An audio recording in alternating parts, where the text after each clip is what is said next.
या अपने अंदर ही शक्तियां समाई हुई है, हम उसको बाहर ढूंढ रहे, साधनों में ढूंढ रहे। अरे फ्रिज खरीद लिया तो हम सुखी हो जाएंगे, वॉशिंग मशीन खरीद ली तो सुखी हो जाएंगे, एसी खरीद लिया, एयर कंडीशनर तो सुखी हो जाएंगे। तो साधनों में हमारी बुद्धि लगी हुई है, बाहर के साधनों में हम सुख को ढूंढ रहे, शांति को ढूंढ रहे, रिश्तेदारों में, मित्र संबंधियों में, इसमें हम सुख और शांति को ढूंढ रहे। मिल रही है आपको? और धक्के खा रहे हैं और थपेड़े खा रहे हैं।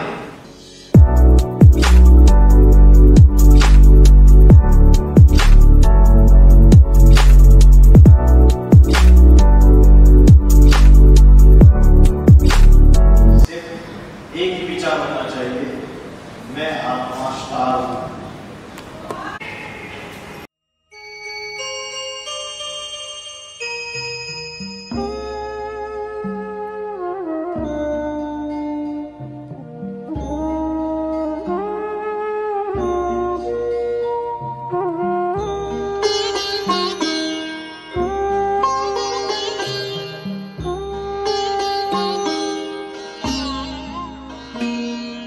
ज्योति बिंदु परमात्मा से है मेरी आत्मा, अब चल कर ले मिलन। परमानंद का अनुभव कर, ओ परमानंद का अनुभव कर, तू धन्य बना जीवन।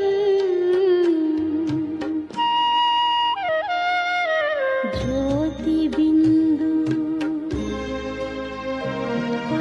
परमात्मा से है मेरी आत्मा, अब चल।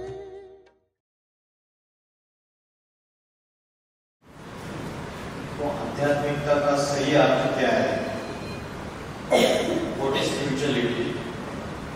तो कई लोग समझते हैं मेडिटेशन करना या आध्यात्मिकता है, या कोई ये समझता है कि हमारी जो धर्म के ऊपर जो आस्था है वो आध्यात्मिकता है, या कोई समझते हैं कि जो योगासन प्राणायाम ये जो करते हैं वो आध्यात्मिकता है। सही मायने में आध्यात्मिकता क्या है? ये जो योगासन और प्राणायाम ये जो सिखाए जाते हैं ये तो देह का योग है, देह की प्रक्रिया है। इससे आपको शरीर को, शरीर की इंद्रियों को स्वस्थ रखने के लिए ये प्रक्रियाएं काम आती है। इससे आत्मा और मन को एकाग्र नहीं कर सकते, शांत नहीं कर सकते। मुस्लिम अभी जो आपस में लड़ाई लड़ रहे हैं, एक देश दूसरे देश से लड़ाई लड़ रहा है, रशिया और यूक्रेन, तो यह आध्यात्मिकता नहीं कहेंगे इसको। मेडिटेशन आध्यात्मिकता है क्या? वास्तविक विद्या अलग अलग गुरु अलग अलग सत्संगों में या अलग अलग केंद्रों में मेडिटेशन की अलग अलग प्रक्रियाएं सुनाते हैं। कोई बोलता है कि अपने नासिकाग्र के ऊपर ध्यान लगाओ, कोई बोलता है अपने श्वासों के ऊपर ध्यान लगाओ, कोई बोलता है कि अपनी धड़कन के ऊपर, धड़कन जो है उसको चेक करो, इसके ऊपर ध्यान लगाओ। तो ये मेडिटेशन की अलग अलग प्रक्रिया और मन के एकाग्र करने के अलग अलग उपाय, इसके बावजूद मन एकाग्र नहीं हो रहा है, क्योंकि सच्ची आध्यात्मिकता का अर्थ एक परमात्मा के सिवाय कोई बता नहीं सकता। तो जो गीता में बोला है, श्रीमद् भगवद गीता में, जब धर्म की ग्लानि होती है और अधर्म चारों तरफ फैल जाता है, तब परमात्मा इस सृष्टि पे सज्जनों की रक्षा करने के लिए और दुर्जनों का विनाश करने के लिए आते हैं। तो क्या अभी धर्म की ग्लानि नहीं हुई है? अधर्म का बोलबाला नहीं हुआ है? क्या दुनिया में पाप, भ्रष्टाचार, अत्याचार, व्यभिचार, भ्रष्टाचार, दुख, अशांति, आतंकवाद सारा बढ़ा है या नहीं बढ़ा है? अपनी चरम सीमा पे। तो अध्यात्म की सही व्याख्या परमात्मा स्वयं आके ही बता सकते हैं। अध्यात्म क्या है? तो भगवद गीता को अध्यात्म विद्या विद्या नाम। ये अध्यात्म विद्या सारी विद्याओं में सर्वश्रेष्ठ विद्या गया है। तो परमात्मा स्वयं आके इसका परिचय देता है कि आत्मा के अंदर, अधिमाना अंदर, जो आत्मा के अंदर की नॉलेज है वो अध्यात्म है। आत्मा के अंदर का जो ज्ञान है, जो पढ़ाई है, वो अध्यात्म है, वही स्पिरिचुअलिटी है। तो हमें कैसे पता चलेगा कि आत्मा के अंदर की नॉलेज क्या है? तो परमात्मा आके स्वयं इस बात का परिचय देता है कि तुम एक शरीर नहीं हो, आत्मा हो। ये शरीर जो है ये प्रकृति है और आत्मा है पुरुष और प्रकृति। तो प्रकृति जो है वो 5 तत्वों की बनी हुई है, जल, वायु, अग्नि, पृथ्वी, आकाश। इन 5 तत्वों से शरीर बनता है और आत्मा जो है इस शरीर को कंट्रोल करने वाला राजा है। इसको पुरुष बोला है। शरीर की पूरी में शयते माना शयन करने वाला, वो आत्मा है। तो ये आत्मा इस शरीर में कहाँ रहती है? आत्मा इस शरीर में कहाँ रहती है और आत्मा कैसे दिखती है? ये अगर हमको पता चलेगा तो हम आत्मा का ध्यान कर सकते हैं। क्योंकि अभी क्या हो गया, दुख, अशांति, बीमारी सारा क्यों बढ़ गया? क्योंकि हम अपने शरीर से आसक्त हो गए, शरीर की इंद्रियों में आसक्त हो गए। शरीर के इंद्रियों के जो भोग है, इनके जो विषयों के भोग है, उसको ही हम सर्वे सर्वा समझ रहे थे और जो हमारी आत्मा है उसको भूल चुके। तो कलयुग में सबसे बड़ा अज्ञान ये फैल जाता है कि मनुष्य अपने स्व को भूल जाता है, अपने आप को भूल जाता है कि मेरी आइडेंटिटी क्या है, मैं कौन हूं, हु एम आई, मैं कौन हूं। तो खुद की आइडेंटिटी जो है वो मनुष्य भूल चुका है पूरी तरीके से। तो इस चित्र में आपको दिखाई दे रहा है कि ये हड्डी मांस का पुतला शरीर दिखाया है और ये ज्योति बिंदु स्वरूप स्टार लाइट ये आत्मा है। तो ये जो आत्मा है ये ज्योति स्वरूप है। आकाश में जैसे स्टार चमकता है वैसे स्टार है आत्मा। जब तक इस शरीर में वो आत्मा गर्भ में मां के प्रवेश नहीं करती तब तक शरीर और आत्मा इन दोनों से बनता है जीवात्मा। या हमारा जो हम बोलते हैं मैं इंसान हूं, इंसान कैसे बना, शरीर कैसे बना, शरीर और आत्मा दोनों मिलकर बना जीवात्मा। तो आत्मा एक एनर्जी है, ये हमारा असली परिचय है। आत्मा ज्योति स्वरूप है। जैसे आकाश में सितारा चमकता है, स्टार चमकता है, उससे भी अति सूक्ष्म है, जिसके लिए श्रीमद् भगवद गीता में बोला है अनुरणीयाम संस्मरेत, अनुरेणु से भी अति सूक्ष्म है आत्मा। तो ये जो आत्मा है इसकी 3 शक्ति है, मन, बुद्धि और संस्कार, जिसके लिए शास्त्रों में बोला है मनरेव आत्मा, मन बुद्धि ही आत्मा है।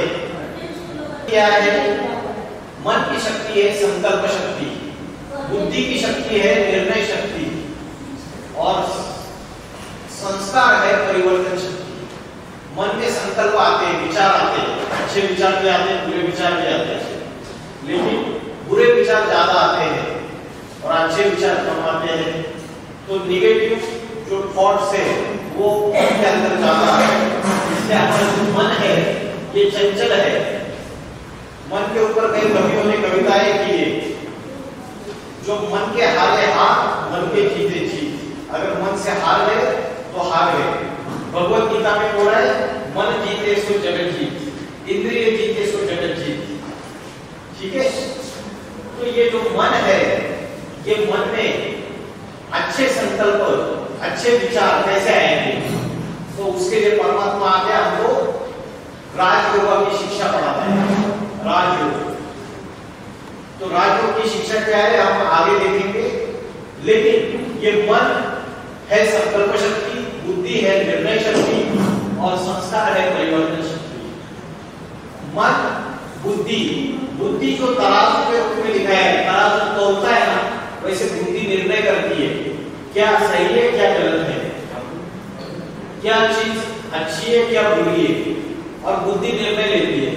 अभी हमारे मन की परफेक्ट है, अभी हमारे मन की संकल्प शक्ति जो है वो भी कमजोर हो गई, बुद्धि की निर्णय शक्ति जो है वो गई। और संस्कार जो है हमारे, वो भी संस्कार कैसे हो गए? अच्छे संस्कार हो गए या बुरे संस्कार हो गए? बुरे संस्कार हो गए। जो सनातन धर्म के, हिंदू धर्म के जो ओरिजिनल संस्कार है, वो संस्कार हम भूल चुके हैं पूरी तरीके से, और हमारे संस्कार भी बुरे हो गए।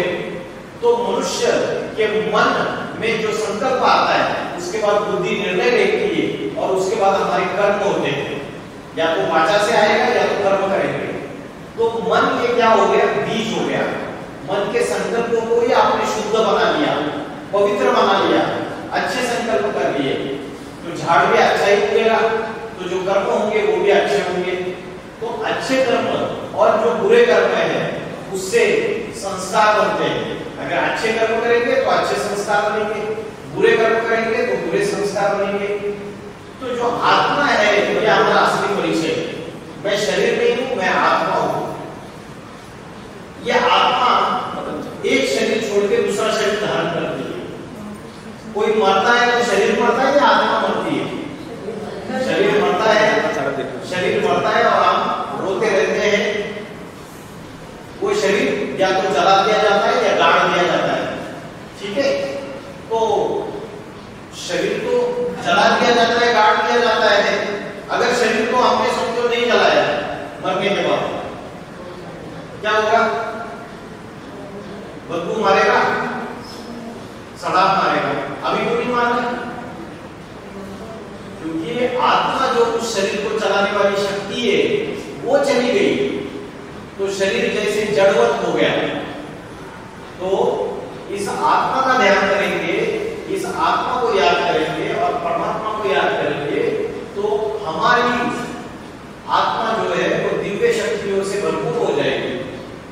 क्योंकि आत्मा के अंदर की दिव्य शक्तियां सारी कंपन होती गई है। तो इधर दिख रहा है हड्डी मांस का पुतला, उसमें ज्योति बिंदु स्वरूप आत्मा जब प्रवेश करती है तब ये जीवात्मा कहलाता है। आत्मा की तीन शक्तियां दिखाई दे रही है, मन, बुद्धि और संस्कार। और नीचे वो व्यक्ति लिखा है और उसकी याद उंगली करती है ना इधर, तो आत्मा कहाँ रहती है शरीर में, पता है आपको? आत्मा, हाँ, इन्होंने पता है कौन सा चक्र है? आज्ञा चक्र, सहस्त्राकार चक्र भी बोलते हैं उसको।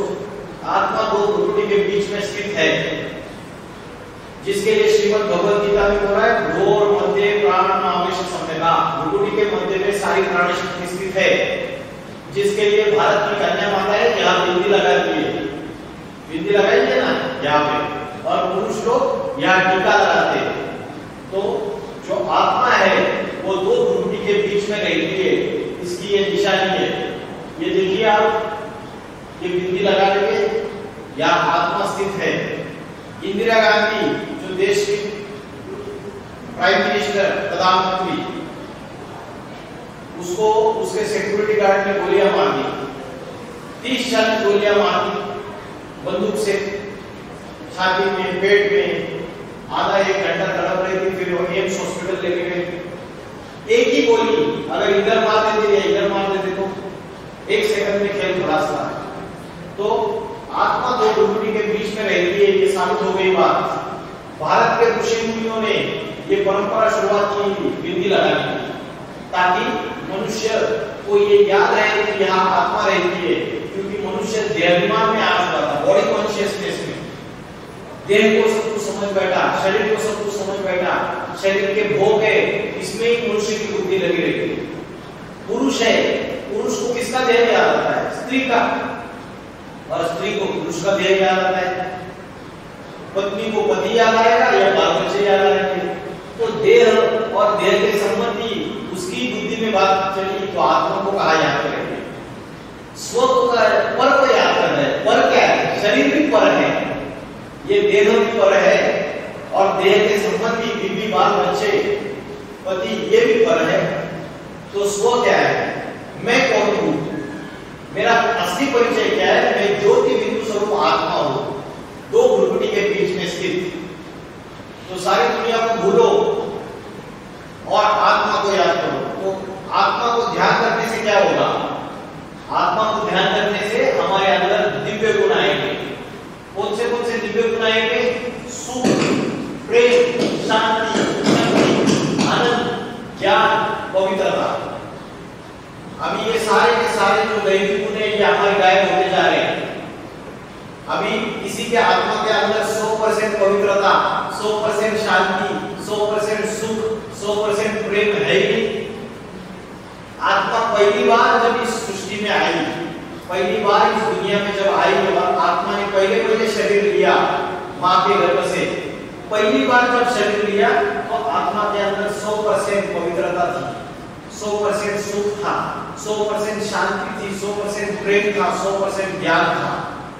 लेकिन आत्मा जन्म मरण के चक्र में आते आते अनेक जन्म लेते लेते आत्मा के अंदर की ये दिव्य शक्तियां चली गई, दैविक गुण चले गए। क्यों चले गए पता है? क्योंकि आत्मा अनेकों के संग के रंग में आ गई, अनेकों के संग के रंग में आ गई। और संग के रंग में आते आते आत्मा के अंदर 5 विकार आ गए। कौन से 5 विकार आ गए पता है आपको? काम, क्रोध, लोभ, मोह और अहंकार। ये 5 भूत आत्मा के अंदर प्रवेश है। ये 5 भूत दिखाई दे रहे हैं आपको? काम, क्रोध, लोभ, मोह, अहंकार। काम माना कामना, इच्छा। श्रीमद् भगवद गीता में बोला है, क्या बोला है श्रीमद् भगवद गीता में? इच्छा, जो इच्छा है और द्वेष है, इच्छा और द्वेष, इन दोनों से सुख और दुख, इस द्वंद्वों की उत्पत्ति होती है। जो इच्छा है वही कामना है, वही काम है। और इच्छाओं में सबसे प्रबल इच्छा कौन सी है? इच्छाओं में से सबसे प्रबल इच्छा है काम का भोग करना, विषय भोग करना, इंद्रियों का भोग करना, विषय वासना। तो ये जो इच्छा है और ये द्वेष है, इन दोनों से सुख दुख आदि द्वंद्व ये सारे उत्पन्न हो जाते हैं। और इसके अनेक जन्म मरण के चक्र में आ जाते ये पाप पुण्य के फेरे में आती है, आत्मा सुख दुख के फेरे में आती है, अनेक इच्छाओं के इस जंजाल में फंस जाती है, अनेक कामनाओं के जंजाल में फंस जाती है। तो आत्मा के जो 5 शत्रु है, 5 भूत है, वो है काम, क्रोध। क्रोध माना गुस्सा आता है ना सभी को, बहुत ज्यादा आता है, झगड़ा भी होता है, फिर खुद की भी अवस्था नीचे हो जाती है, एनर्जी भी डाउन हो जाती है ना। तो काम, क्रोध, क्रोध के बाद लोभ, लोभ माना लालच, और लालच के बाद मोह, मोह सकल व्याधि न करूंगा, और उसके बाद अहंकार, अहंकार माना घमंड। ये 5 विकार है, ये पांचों के पांचों चोर है।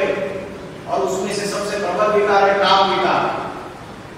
श्रीमद् भगवद गीता में बोला है त्रिविधस्य नरकस्य इदं द्वारं नाशनम आत्मना कामस् क्रोधस् तथा लोभस् तस्मात् एतत् त्रयं त्यजेत्। ये तीनों नरक के द्वार है, काम, क्रोध तथा लोभ। ये नरक में लेके जाने वाले हैं। नरक माना दुर्गति,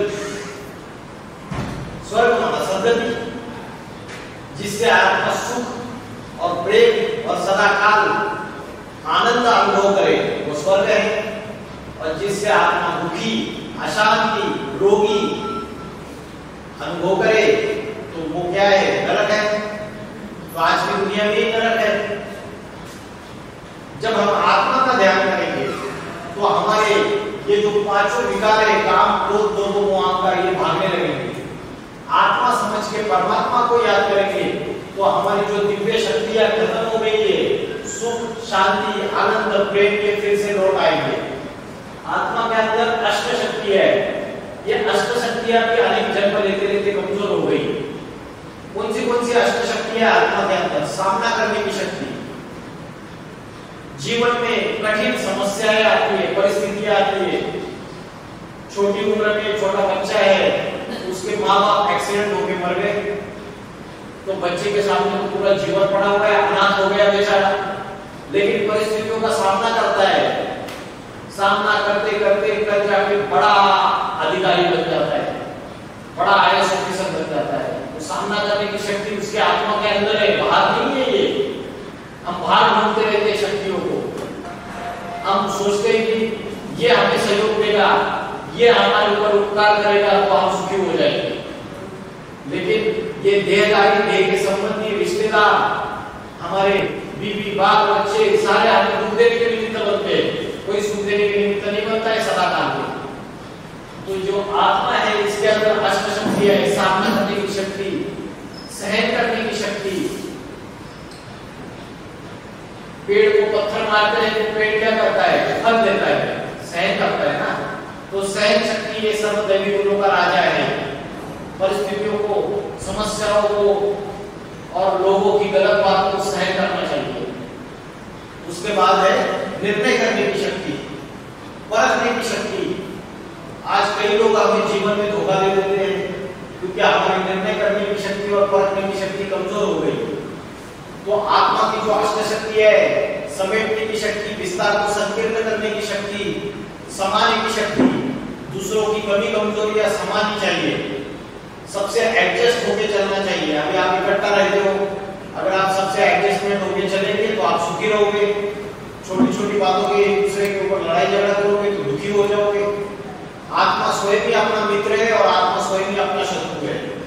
आत्मेव आत्मना बंधु आत्मेव रिपुरात्मना। आत्मा ही अपना मित्र है और आत्मा ही अपना शत्रु है। हम आत्मा का ध्यान करके, आत्मा को ध्यान करके, मन को एकाग्र करके अपनी जो शक्ति है उसको यहाँ केंद्रित करेंगे तो क्या होगा, आत्मा हमारा मित्र बन जाएगा। हम सुख का, शांति का, प्रेम का, पवित्रता का अनुभव करेंगे। और अगर हम आत्मा का ध्यान न करके हमारी बुद्धि नीचे की तरफ चली जाएगी, नीचे की इंद्रियों को याद करेंगे जहां से हम विषय भोगते हैं, हम देहदारी को याद करेंगे, हम अपने रिश्तेदारों में सब में बुद्धि लगा के रखेंगे, तो हमारी आत्मा हमारा शत्रु है। हम स्वयं भी अपने आत्मा के मित्र, स्वयं भी अपने शत्रु, कोई दूसरा शत्रु नहीं है। तो आत्मा की जो अष्ट शक्ति है वो भी कमजोर होती जाती है। जैसे बीज होता है, बीज बोते हैं तो बीज दिखाई देता है नहीं, लेकिन जब बड़ा हो जाता है तो हरा भरा वृक्ष में परिवर्तित हो जाता है। वैसे ये आत्मा को भी बीज दिखाई नहीं देता है इस आंखों से, लेकिन ये जो शरीर है हरा भरा वृक्ष जो बन गया है ये दिखाई देता है। इसका मतलब क्या बीज है नहीं? बीज तो है। जैसे स्विच ऑन कर दिया तो इलेक्ट्रिसिटी की लाइट चालू होगी, पंखा चलने लगा, तो क्या किसकी वजह से चल रहा है पंखा, किसकी वजह से लाइट चल रही है? जो बिजली की वजह से, बिजली हाथों से देखी नहीं है तो क्या बिजली नहीं है बिजली। वैसे ही आत्मा अति सूक्ष्म है। श्रीमद् भगवद गीता में बोला है अनुरणीयाम संस्मरित, अनुरणु से अति सूक्ष्म आत्मा है। तो ये आत्मा को ध्यान करने से हमारी सुख, शांति, पवित्रता, आनंद फिर से वापस आ जाएंगे। आत्मा की अष्ट शक्तियां फिर से वापस आ जाएगी। सामना करने की शक्ति, सहन करने की शक्ति, समाने की शक्ति। तो आत्मा को ध्यान करने का सबसे अच्छा समय कौन सा है? पता है आपको सबसे अच्छा समय? ब्रह्म मुहूर्त का समय सबसे अच्छा समय है, जिसको अमृत वेला भी बोलते हैं। सवेरे 2 बजे से लेकर पौने 5 बजे तक का समय है ये। ब्रह्म मुहूर्त का समय 2 बजे से लेकर पौने 5 बजे तक का समय। 4 बजे भी आप उठ गए और 4 बजे से लेकर 5 बजे तक भी आप आत्मा के ध्यान में बैठ गए, परमात्मा को याद करने गए, तो देखिए आपको कितनी शक्तियां मिलती है। जब अपने अंदर ही शक्तियां समाई हुई है, हम उसको बाहर ढूंढ रहे, साधनों में ढूंढ रहे। अरे फ्रिज खरीद लिया तो हम सुखी हो जाएंगे, वॉशिंग मशीन खरीद ली तो सुखी हो जाएंगे, एसी खरीद लिया, एयर कंडीशनर तो सुखी हो जाएंगे, बढ़िया लग्जरियस कार खरीद ली तो सुखी हो जाएंगे, बढ़िया बंगला आ जाएगा तो सुखी हो जाएंगे। तो साधनों में हमारी बुद्धि लगी हुई है। बाहर के साधनों में हम सुख को ढूंढ रहे, शांति को ढूंढ रहे, रिश्तेदारों में, मित्र संबंधियों में, इसमें हम सुख और शांति को ढूंढ रहे। मिल रही है आपको? और धक्के खा रहे हैं और थपेड़े खा रहे हैं, लेकिन सुधर नहीं रहे। अपनी शांति अपने अंदर, अपने गले का हार है, अपने अंदर समाई हुई है। जो कस्तूरी मृग होता है ना, कस्तूरी मृग पता है, हरी हिरण होता है, हिरण सारे जंगल में भागता रहता है। सुगंध कहां से आ रही, उसको पता नहीं उसके पेट में कस्तूरी है और उस कस्तूरी से सुगंध आ रही है, भाग रहा है। वैसे हमारा हाथ हो चुका है, सारी जगह भाग रहे, भाग रहे, भाग रहे, पैसा कमाने के लिए भाग रहे, खुशी कमाने के लिए भाग रहे, खुशी तो मिलने नहीं देती। तो असली खुशी, असली शांति, असली सुख हमारे आत्मा के अंदर है। इसका ध्यान रखने में तो रोज सवेरे उठेंगे सब लोग 4 बजे उठना है, रात को जल्दी सो जाना है 9-10 बजे, क्योंकि 9 और 9:30 बजे के बाद का जो समय उसको राक्षस काल बोलते हैं। ऐसे समय भूत प्रेतात्माओं का विचरण होता है। ऐसे समय सारी सृष्टि विषय विकारों के भोगों में मस्त होती है, तो सृष्टि का वातावरण अपवित्र होता है। ऐसे समय सो जाना चाहिए। निद्रा 4 बजे उठते बहुत अच्छा, 5:30 बजे के बाद अपनी एक्सरसाइज करके आए लोग हाँ, लेकिन अभी आप 4 बजे से उठ के सबसे पहले क्या करना है ये बताऊंगा मैं। जैसे आकाश में स्टार चमकता है वैसा स्टार दो भुरुड़ी के बीच में चमक रहा है, आंखें खुली रखनी है और एक ही मन में विचार आना चाहिए, मैं आत्मा स्टार हूँ। उस स्टार को याद करना है, मुख से बोलना नहीं है मैं स्टार हूँ, उसके परमात्मा को याद करना है। ठीक है, अभी इस चित्र में देखिए आप कि हमारा शरीर जो है इसको बीमारी आ गई, शरीर को कोई समस्या आ गई, तो हम क्या करते हैं, डॉक्टर के पास जाते हैं। हमारे हेल्थ को कोई भी समस्या आ गई हम डॉक्टर के पास जाते हैं। लेकिन जब हमारे मन को कोई बीमारी आती है तो कौन ठीक करेगा? मन का डॉक्टर, आत्मा का डॉक्टर कौन है? तो स्वयं परमात्मा ही आत्मा का डॉक्टर है। तो जब तक हमें उसका परिचय नहीं मिलेगा, हम आत्मा को याद नहीं करेंगे तो डिप्रेशन, टेंशन, स्ट्रेस, इन चीजों का शिकार बनते जा रहे हैं। फिर डॉक्टर के पास जाते हैं, वो दवाइयां खिलाता है, उस दवाइयों से और ये हमारी बुद्धि क्या हो जाती है, मंद हो जाती है, आत्मा की चैतन्यता और ही खत्म हो जाती है। तो आत्मा दो बुद्धि के बीच में स्थित है, उसको याद करने से हमारी शक्तियां वापस आ जाएगी। आत्मा समझ के परमात्मा को याद करना है। आत्मा ज्योति बिंदु स्वरूप है तो परमात्मा भी ज्योति बिंदु स्वरूप है। ये परमात्मा कहाँ रहता है? परमात्मा कहाँ का रहने वाला है?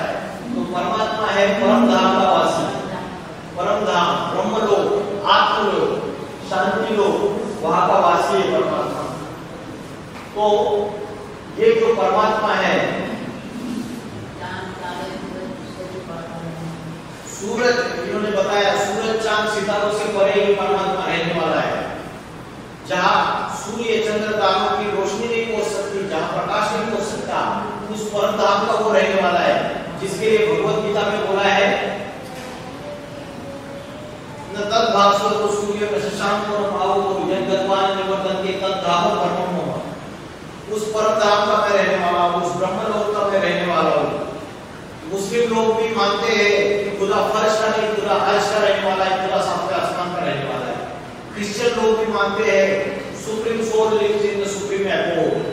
सुप्रीम माना परम श्रेष्ठ, सोल माना आत्मा, जो सर्व आत्माओं में परम आत्मा, परम माना श्रेष्ठ, सबसे परम आत्मा है परमात्मा।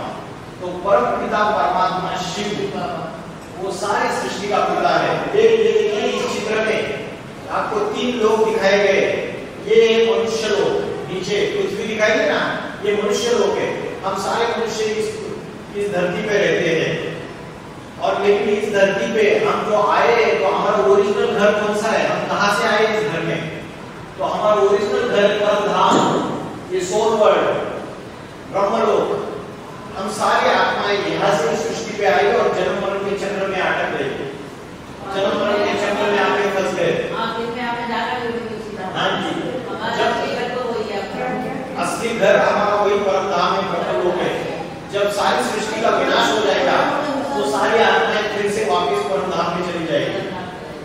तो सृष्टि का विनाश कब होगा? और अभी सृष्टि की कौन सी अवस्था चल रही है पता है आपको? अभी सृष्टि की कौन सी अवस्था चल रही है? सृष्टि में 4 युग होते हैं, 4 युग। कौन से 4 युग?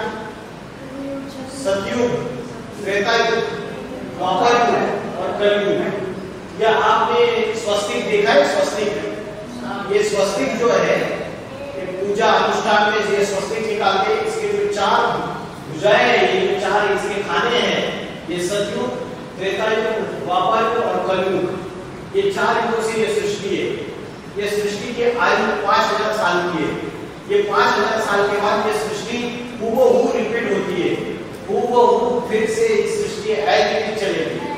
आज से 5000 साल पहले ये हॉल में आप लोग शायद ऐसे ही बैठे थे, मैं ऐसे ही आपसे मिलने के लिए आया था और मैं आपको ये ज्ञान की बात बता रहा था, ईश्वर ये संदेश दे रहा था। अब फिर से 5000 साल के बाद फिर से हम मिलेंगे, तो ये सृष्टि का चक्र घूमता रहता है, हर 5000 साल के बाद सेम टू सेम घूमेगा, इसमें कोई फर्क नहीं होगा। तो जब कलयुग आएगा, कलयुग में भी घोर पापी कलयुग आएगा। अभी कलयुग आया नहीं है, नहीं कलयुग में आगे चल रहा है, उसमें भी अभी घोर पापी कलयुग चल रहा है, अति चल रही है, चरम सीमा पे है और कलयुग का अंतिम समय चल रहा है। कलयुग का जो अंतिम समय होता है 100 साल का, उसको कहते हैं संगम युग। संगम युग शुरू हो चुका है, संगम युग शुरू हो चुका है, जिसको कलयुग का अंतिम समय बोलते हैं। सतयुग और कलयुग दोनों को जोड़ने वाला जो समय है 100 साल का, ये वो कल चल रहा है। हाँ जी, इसी समय संगम युग के समय परमात्मा इस सृष्टि पे अवतरित होते हैं और टीचर बन के पढ़ाई पढ़ाते हैं। अभी जो टीचर है, जो अलग अलग साधु गुरु सन्यासी है, क्या वो सच्चा भगवान का परिचय दे पा रहे? क्या वो परमात्मा है? नहीं है। अगर वो परमात्मा होते और सच्चे परमात्मा का परिचय दे पाते तो ये सृष्टि नीचे क्यों गिर रही है, ये रसातल में क्यों जा रही है, ये दुर्गति में क्यों जा रही है, सृष्टि में पाप भ्रष्टाचार अत्याचार क्यों बढ़ रहा है? क्योंकि वो भगवान का सही परिचय नहीं दे पा रहे। तो भगवान स्वयं जब इस सृष्टि पे आता है तो वो अपना खुद ही परिचय दे देता है। ये लोग राम मंदिर बना रहे, अरे राम स्वयं आके अपना मंदिर स्थापन करेगा, जहाँ स्वयं आके अपना राम राज्य स्थापन करेगा। राम राज्य जिसका गायन है, जहाँ कोई चोरी भी नहीं होती थी, जहाँ कोई लुटारू नहीं थे, सुख ही सुख का राज्य था, राम राज्य। तो राम स्वयं में आके स्थापन करेगा। तो परमात्मा जो प्रभु है, ईश्वर है, वो स्वयं संगम युग में, ये जो 100 साल का संगम युग है, इसमें अवतरित हो चुके हैं परमात्मा शिव। कितने साल निकल गए संगम युग के कितने साल निकल गए? बहुत अच्छा प्रश्न पूछा है आपने। 1936 से ये संगम युग शुरुआत हो चुका है, तब परमात्मा का अवतरण होता है। परमात्मा का अवतरण तब होता है जब मनुष्य अपने विनाश के सारे साधन तैयार कर लेता है। हाँ? जब ये मकान है, ये घर है, ये टूटने वाला है, तब घर का जो मालिक है वो आगे नया मकान बनाएगा या नहीं बनाएगा और आपने जो बीवी बाल बच्चे हैं उनको नए मकान में शिफ्ट करेगा। तो 1936 से परमात्मा का ये दिव्य कार्य चालू हो गया। परमात्मा शिव इस धरती पे आके ब्रह्मा, विष्णु और महेश, शंकर, इन तीनों के द्वारा ये दिव्य कर्तव्य करते हैं। ब्रह्मा द्वारा स्थापना, ब्राह्मण समाज की स्थापना। कोई जाति का ब्राह्मण आज ब्राह्मण नहीं रहा, सब ही मनुष्य भी शूद्र हो गए, भिखारी हो गए, काम क्रोध लोभ मोह अहंकार के आदि हो गए। तो परमात्मा 1936 में इस सृष्टि पे अवतरित होता है, जब मनुष्य ने अपने विनाश के सारे साधन तैयार कर लिए। कैसे मनुष्य ने साधन तैयार कर लिए? आज से 70-80 साल पहले इस सृष्टि में एटम बम नहीं थे, परमाणु बम नहीं थे। अगर मेरे घर के नीचे किसी ने बारूद बिछाई हुई है तो क्या वो बारूद मेरे घर की सेफ्टी के लिए? अगर किसी ने बारूद बिछाई है मेरे घर के नीचे तो क्या मैं सुरक्षित हूँ मेरे घर में? नहीं हूँ। वैसे ही इस सृष्टि में एटम बम, परमाणु बम, एटॉमिक वेपन्स, शस्त्रास्त्र, ये परमाणु अस्त्र शस्त्र, ये सारे छोटे से छोटे देश के पास उपलब्ध है आज की तारीख में। पाकिस्तान के पास भी है, जो आपका भारत का सबसे बड़ा दुश्मन है, उसके पास भी है। रिमोट कंट्रोल का एक बटन दबाएंगे सारी दुनिया खलास हो जाएगी।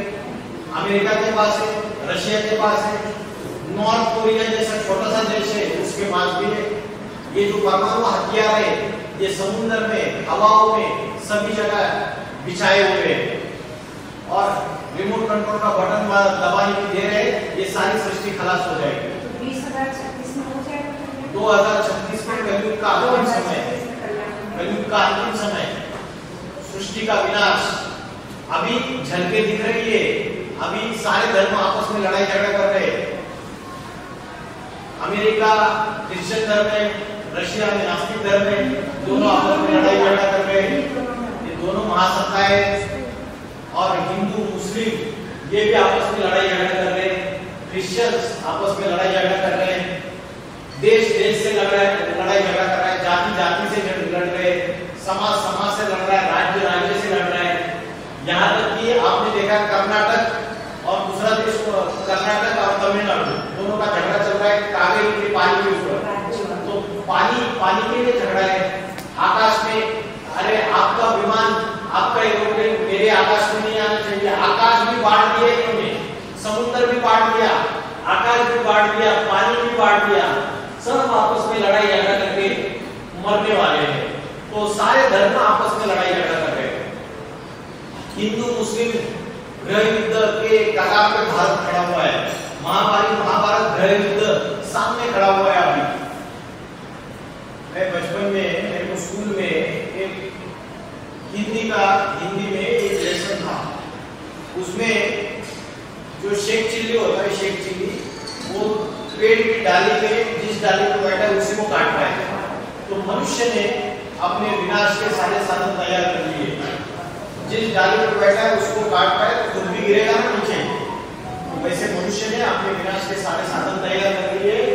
तो ऐसे समय परमात्मा आके आध्यात्मिक ज्ञान देता है, जिसके लिए बोला है भगवत गीता में नहीं ज्ञानेन सदृशं पवित्रम यह विद्यते। इस आध्यात्मिक ज्ञान के सिवाय इस दुनिया में कुछ भी पवित्र नहीं है। जो ज्ञान है वो इतना पवित्र है, वो अगर हम अपने जीवन में धारण करेंगे, ये ज्ञान की गंगा किसके माथे से निकल रही है? आपने देखा रहेगा शंकर बैठे हुए और शंकर की जटा से गंगा बह रही है, ये ज्ञान की गंगा है। जब परमात्मा शिव इस सृष्टि पे अवतरित होते तो उनके बुद्धि रूपी जटा से ज्ञान गंगा निकलती है। तो चित्रकार क्या करता है? अपनी भावभंगिमा चित्र में डाल देता है। वास्तविक क्या वो ज्ञान गंगा की बात है, लेकिन चित्रकार कैसे दिखाएगा? चित्रकार ने पानी की गंगा दिखाई है। और हम लोगों ने मूर्ख है जैसा क्या किया? हजारों सालों से पानी की गंगा में जाके नहा रहे, क्या किसी के पाप धुल गए? दुनिया और ही पापी बनती गई और ही दुनिया नीचे गिरती गई। तो गूढ़ आध्यात्मिक रहस्यों को हमने समझा नहीं। भगवान आके फिर से उन आध्यात्मिक रहस्यों को समझाता है कि शंकर के जटा से जो गंगा निकली है वो ज्ञान गंगा है, वो पानी की गंगा नहीं है। वो परमात्मा आके उसके बुद्धि से ऐसा ज्ञान निकलता है कि उस ज्ञान के द्वारा जो अपने जीवन में उसको धारण करता है, माना जिस ज्ञान गंगा में स्नान करना, माना उसको जीवन में धारण करना, तो वो मनुष्य स्वर्ग में आ जाएगा। स्वर्ग में माना सतयुग में आ जाएगा। ये कलयुगी दुनिया पुरानी दुनिया है, ये भस्म होने वाली दुनिया है, और नई दुनिया जो आने वाली है वो सतयुग है, गोल्डन एज है, जहां सुखी सुख होगा, जहां लक्ष्मी नारायण का राज्य होगा, जहां दुख का नामो निशान नहीं होगा, कोई बीमारी नहीं होगी, कोई बीमारी नहीं होगी, कोई दवा दारू की जरूरत नहीं, कोई डॉक्टर की जरूरत नहीं, कोई चोर नहीं, कोई डकैत नहीं, कोई लुटारू नहीं। अरे 5 विकारी नहीं है, काम, क्रोध, लोभ, मोह, अहंकार, ये 5 भूत ही मनुष्य के अंदर नहीं, तो देवी देवताओं का राज्य है। मनुष्य के अंदर जब 5 भूत आते हैं तो वो मनुष्य या राक्षस कहलाता है, और ये जो 5 भूत निकल जाते तो वो देवता कहलाता है। काम, क्रोध, लोभ, मोह, अहंकार। तो भगवान आके टीचर बनके इन 5 विकारों को जीतने का, इन 5 विकारों को भगाने का ज्ञान देता है और आत्मा का अभ्यास सिखाता है। जब हम आत्मा समझने लगेंगे अपने आप को, तो शरीर के ये जितने भी भोगों से जो विकार आ रहे हैं ये छूट जाएंगे, भाग जाएंगे पूरी तरीके से, और नया युग सतयुग आ जाएगा।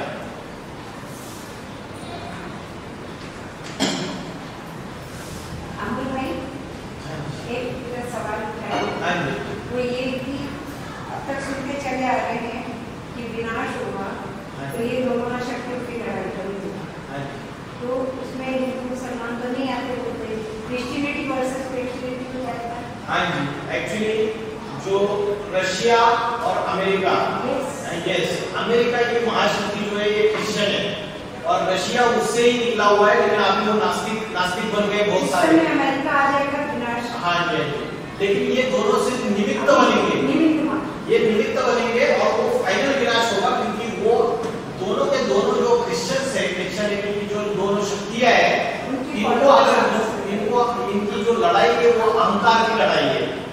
ये सारी दुनिया को अपने अंडर लेना चाहते हैं, सत्ता सारी लेना चाहते हैं, सारी सृष्टि हमारे कंट्रोल में चले। क्या रूस ने शुरुआत नहीं कर दी इसकी? तो रूस ने, रशिया ने तो अभी शुरुआत कर दी है, और रशिया और यूक्रेन का पिछले 95 से ये वार चल रहा है, लेकिन अभी फाइनल विनाश नहीं होगा, क्योंकि तीसरा विश्व युद्ध अभी चालू नहीं हुआ है।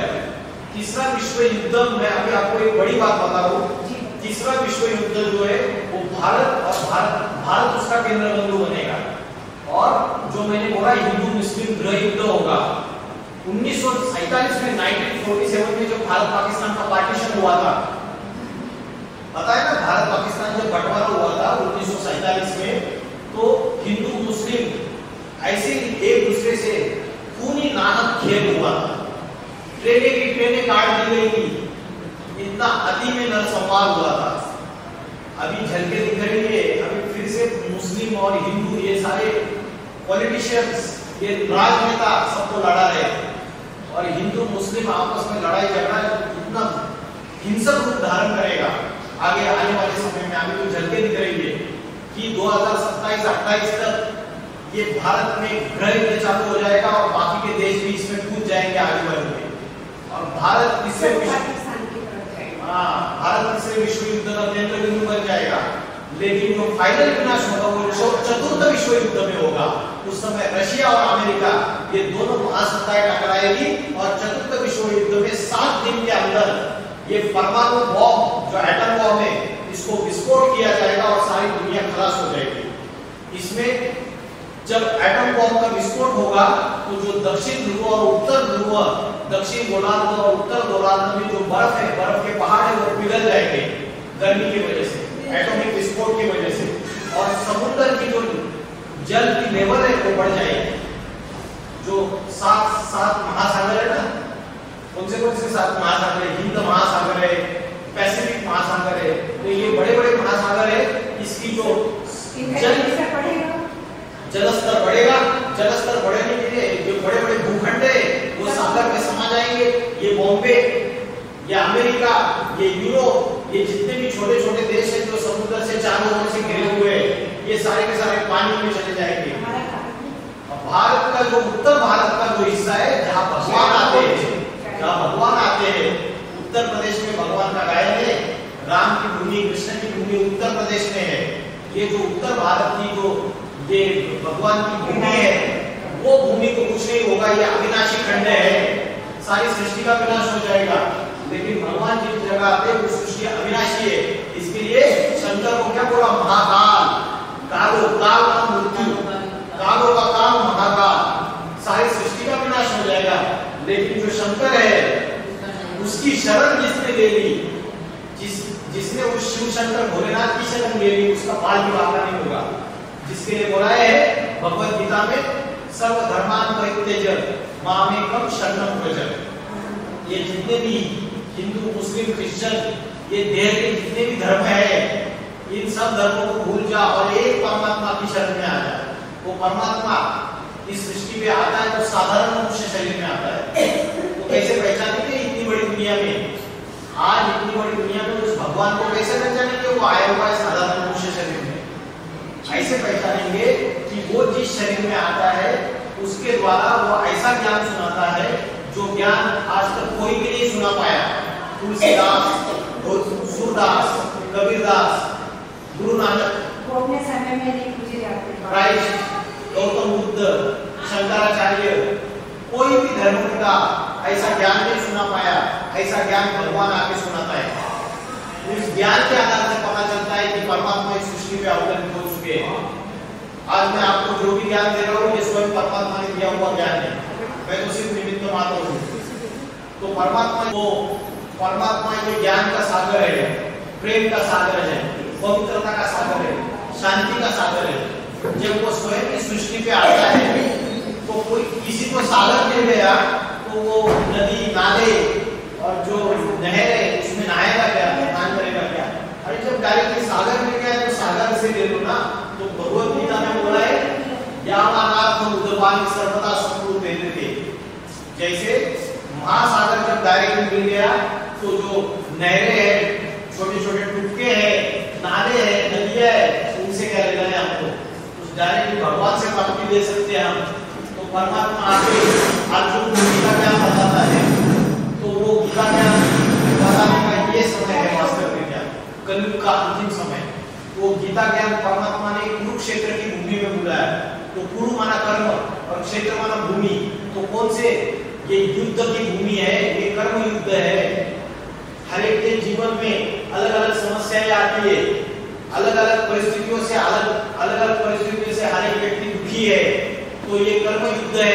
हम सब अर्जुन है, ज्ञान का अर्जन करने वाले हम सब अर्जुन है। और परमात्मा स्वयं आके हमको ये सच्ची सच्ची गीता का ज्ञान दे रहा है। अर्जुन ने भगवान को बोला दूसरे अध्याय में कि भगवान मेरा ये चंचल मन बार बार भटकता है, इस चंचल मन को कैसे कंट्रोल करना है, कैसे वश में करना है। तो भगवान अर्जुन को जवाब देते हैं कि असंशयम महाभावो मनो दुर्निग्रहं चलम अभ्यास कौन्तेय वैराग्यं च क्रियते। बार बार इस चंचल मन को एकाग्र करने का अभ्यास करेंगे। अभ्यास कौन्तेय वैराग्यं च क्रियते, तब तक तुझे इस पुरानी दुनिया से वैराग्य नहीं आएगा। तो वैराग्य आएगा तो क्या, छोड़ के जाना है, जंगल में चले जाना है? नहीं, जंगल में जाने की जरूरत नहीं। इस दुनिया में गृहस्थ में रहते हुए भी हम राजयोग की शिक्षा सीख सकते हैं भगवान से। इस आत्मा का ध्यान कर सकते हैं, परमात्मा को याद कर सकते हैं। तो गीता में भगवान ने बताया, हे नर अर्जुन, तो ऐसी करनी कर कि नर से नारायण बन जा, और हे नारी द्रौपदी, तो ऐसी करनी कर कि नारी से लक्ष्मी बन जा। तो परमात्मा गृहस्थ धर्म सिखाता है, गृहस्थ मार्ग सिखाता है। मया अध्यक्षेन प्रकृति सूयते सचराचरम् जगत भी परिवर्तते, हेतु नानेन कौन्तेय जगत भी परिवर्तते। मतलब मेरी एकमात्र अध्यक्षता के कारण यह संसार विपरीत गति में परिवर्तित होता है। विपरीत गति में माना उल्टी दिशा में। कौन सी उल्टी दिशा? कलयुग से सतयुग। कलयुग तो पापी कलयुग है और सतयुग तो श्रेष्ठ युग है। कलयुग तो अंधकार है, दुख है, अशांति है, और सतयुग में तो सच्ची सुख शांति है, शाश्वत सुख शांति है। तो पाप से लेके पुण्य की तरफ, अशांति से लेके शांति की तरफ, अपवित्रता से लेके पवित्रता की तरफ, दुख से लेके सुख की तरफ परमात्मा स्वयं इस सृष्टि को लेके जाता है। कोई दूसरा नेता, अभिनेता इस सृष्टि का परिवर्तन नहीं कर सकता। वो तो 5 साल के लिए आपको वोट मांगने के लिए आते, 5 साल में एक बार फिर गायब हो जाते, पता नहीं चलता है। वो इस दुनिया का परिवर्तन करेंगे, वो इस दुनिया में सुख शांति लाएंगे, उल्टा दुनिया में और इस दुख और अशांति बढ़ती जा रही है। तो मैंने आपको बताया कि ये विनाश का समय है। सारी सृष्टि इस एटॉमिक बॉम्ब, ये परमाणु बॉम्ब, एटॉमिक वेपर्स, इससे पूरी तरीके से सब सृष्टि ग्रसित है, घिरी हुई है। छोटे से छोटे देशों के पास ये सारे परमाणु हथियार दिखाई दे रहे हैं। सबके पास ये परमाणु हथियार है। किसी को क्रोध आ जाएगा तो सारे हथियार, ये परमाणु बम फोड़े जाएंगे, सारी सृष्टि का विनाश हो जाएगा। तो आज अलग अलग पीस कॉन्फ्रेंस और शांति सम्मेलन किए जाते हैं। बड़े बड़े लोग बड़े बड़े देशों के प्रतिनिधि जाके मिलते हैं, बातें करते हैं, लेकिन क्या इस सृष्टि में शांति स्थापन हो पा रही है? नहीं हो पा रही है, क्योंकि इनके द्वारा शांति स्थापन नहीं होगी। स्वयं परमात्मा जो शंकर के द्वारा इस सृष्टि में शांति स्थापन करता है, इसलिए शंकर को बोला है।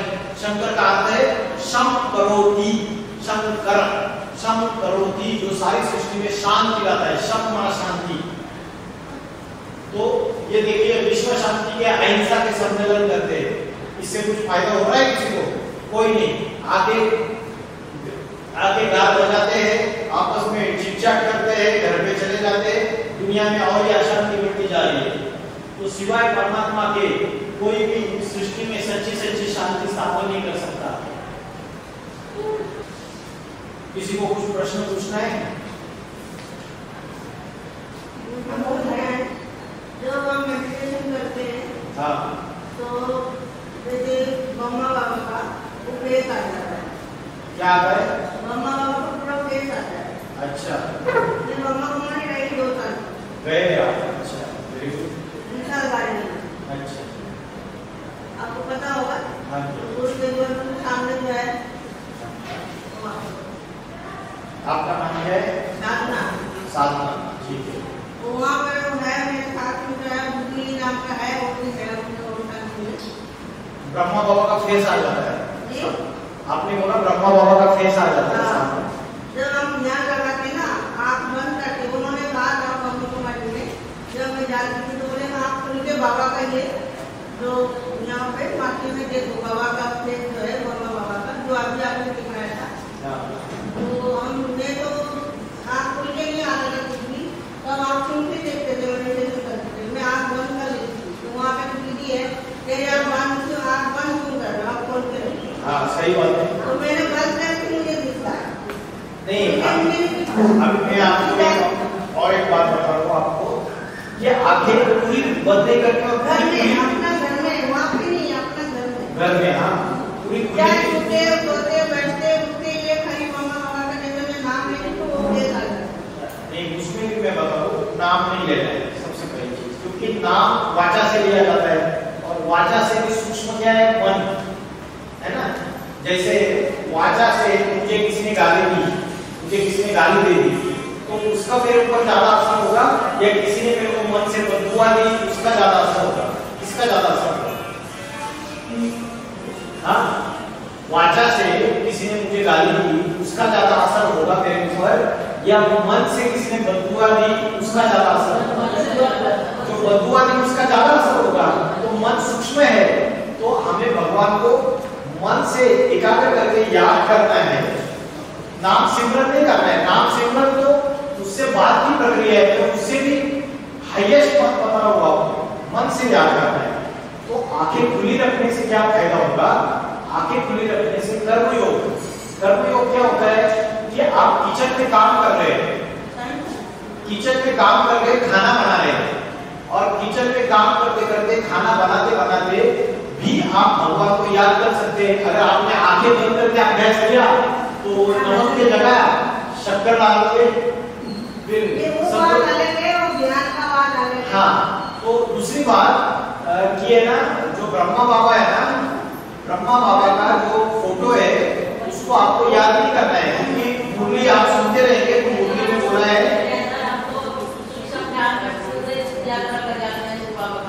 मुरली में बोला है, मुरली में बोला है ब्रह्मा का फोटो नहीं रखना है, ब्रह्मा को याद नहीं करना है।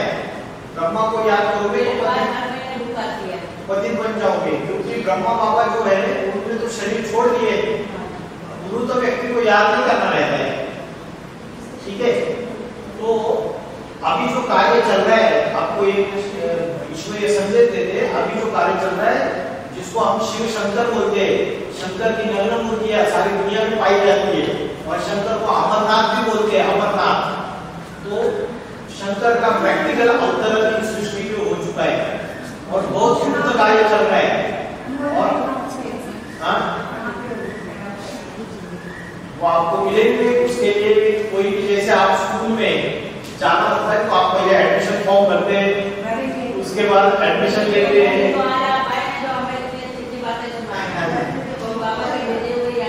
तो एक काम करेंगे, इसमें 7 दिन का कोर्स रहता है, तो हमारा सेंटर का एड्रेस भी देंगे आपको, और हमारे जो बहन जी माता जी लोग हैं, ये लोग बीच बीच में आपके पास आके यहाँ आके भी आपको कोर्स दे सकते हैं। अगर यहाँ अगर कोर्स करने की इच्छा है तो यहाँ भी कोर्स दे सकते हैं। 7 दिन का कोर्स होता है हमारा, 1-1 घंटा रोज, 1 घंटे से ज्यादा नहीं लेंगे, तो उससे प्रॉपरली आप कोर्स करेंगे। हाँ, यहाँ करा देंगे, यहाँ पे कोर्स करा देंगे, और कोर्स कराने से, क्योंकि हमको शरीर को नहीं देखना है, क्योंकि भगवान आता है साधारण मनुष्य शरीर में, और गीता में बोला है अवजानात की मां मूढ़ा, मुझे साधारण शरीर में आए हुए भगवान को मूर्ख बुद्धि लोग पहचान नहीं पाते हैं, क्योंकि वो तो साधारण तत्व में आता है। तो उसको कैसे पहचानना है? शरीर के आधार से नहीं पहचानना है, ज्ञान के आधार से पहचानना है। तो अर्जुन को भगवान बोलता है, इन नेत्रों से मेरे विराट रूप को नहीं देख सकता, मैं तुझे ज्ञान का दिव्य चक्षु देता हूँ, उससे तू मुझे देख सकता है। तो जब आप 7 दिन का कोर्स करेंगे उसमें आपको पूरा ज्ञान बताया जाएगा स्टेप बाय स्टेप। हमारा पूरा सिलेबस रहता है, उसके आधार से आपको समझाया जाएगा, तब आपको पता चलेगा कि बाबा का कैसे गुप्त कार्य चल रहा है और बाबा से आप मिल भी सकते हो। शंकर का कार्य किस तरीके से गुप्त चल रहा है और आने वाले समय में 2028-29 में बाबा पूरी तरीके से सारे भारत में प्रत्यक्ष हो जाएंगे। सभी लोगों को पता चलेगा, भारत में क्या पूरी दुनिया वालों को पता चलता जाएगा कि भगवान की सृष्टि पे अवतरित हो चुके हैं। पहले तो उसके जो बच्चे रहेंगे वो पहचानेंगे उसको और वो अपने जीवन में धारण करेंगे। बाकी दुनिया तो बाद में मानेगी, विनाश के समय मानेगी। एक तरफ आहार, दूसरी तरफ जय जयकार। जब सारी दुनिया अभी भारत में आने वाला समय इतना कठिन रहेगा कि अकाल पड़ जाएगा। खाने के एक एक दाने के लिए तरसेंगे। सड़कों के ऊपर नोटों की गिड्डियां भी रहेंगी, लेकिन अनाज का एक खाने के लिए दाना नहीं होगा, पीने के लिए पानी की बूंद नहीं होगी। आज भी आप देखिए जमीन के अंदर पानी की लेवल कम होती जा रही है। ये भारत की स्थिति होगी या विश्व की? नहीं, पूरे विश्व में होगा, लेकिन भारत में ये चीजों का सबसे ज्यादा असर इसलिए पड़ता है कि भारत में जो धरती है ये सबसे पतित बन जाती है, भगवान की धरती है, सबसे पतित बन जाती है और यही सबसे नंबर 1 पावन बन जाती है। जो क्लास में सबसे डफर स्टूडेंट होता है ना, सबसे डर स्टूडेंट, वही नंबर 1 चला जाता है। ये सुना 2050 में सारा कुछ खत्म हो जाएगा। 50 में 2036 50 में आना मैदान होगा। हाँ, तो दुनिया वाले बोल रहे हैं, दुनिया वालों को तो एग्जैक्ट पता नहीं। भगवान सृष्टि के आदि मध्य अंत का ज्ञान नहीं बता सकता कि ये दुनिया चालू कब हुई और इसमें ये दुनिया शुरू कब हुई और इसका विनाश कब हुआ। ये भगवान के समय में नहीं बता सकता। बाकी जितने भी साधु सन्यासी है वो तो कथावाचक है, शास्त्रों की कथाएं बैठ के पढ़ाते और भजन कीर्तन कराते, लेकिन भगवान आगे ऐसा ज्ञान देता है, इन सारी चीजों से परे वाला ज्ञान देता है जो आत्मा 100% सुख शांति का अनुभव कर सकती है, ऐसा ज्ञान